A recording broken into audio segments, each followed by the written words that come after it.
This was a 5-year project looking at the changing racial and ethnic contours of America since 1980, so it was a longitudinal study.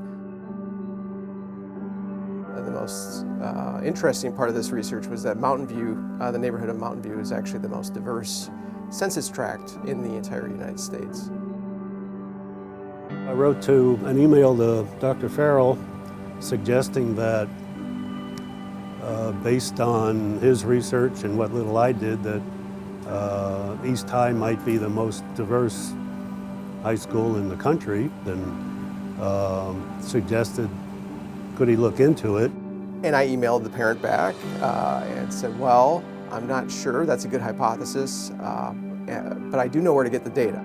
And that's where those analyses originated, that found East was in fact, the parent was correct, was in fact the most diverse high school in the United States.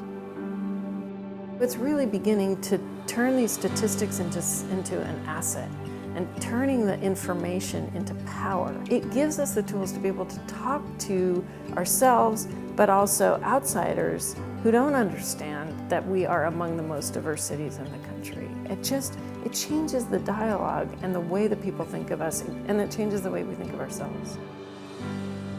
And it gives me legitimacy in front of my students, where I can say, well, I can talk about research, but I've actually done the research. And hey, you can do this research. You can analyze these data in the same fashion that I did.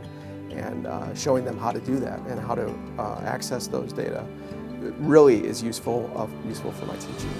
Like, being able to be hands-on with a project is one of the main factors that I actually decided to go to graduate school. Because I had no idea what I wanted to do after I graduated, but because I was so in love with demography, and after going to be able to experience it, I knew was what I wanted to pursue versus necessarily just being like, well, I really enjoyed the class and I'm not sure if there's a path forward for me. But by having that hands-on experience, I was able to direct my path, I think, in a really positive direction where I wanted to go.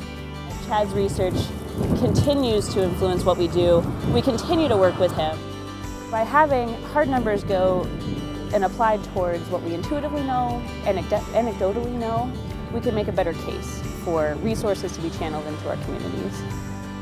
We use Chad's research as a jumping off point to really dive deeper into issues of economics and who's making our city's economy run. And we found that over $500 million of the city's annual GDP is generated by foreign-born Alaskans, and that the purchasing power of foreign-born Alaskans is pretty tremendous and really drives our economy. All that ties back to I think the groundbreaking work that Chad was able to do.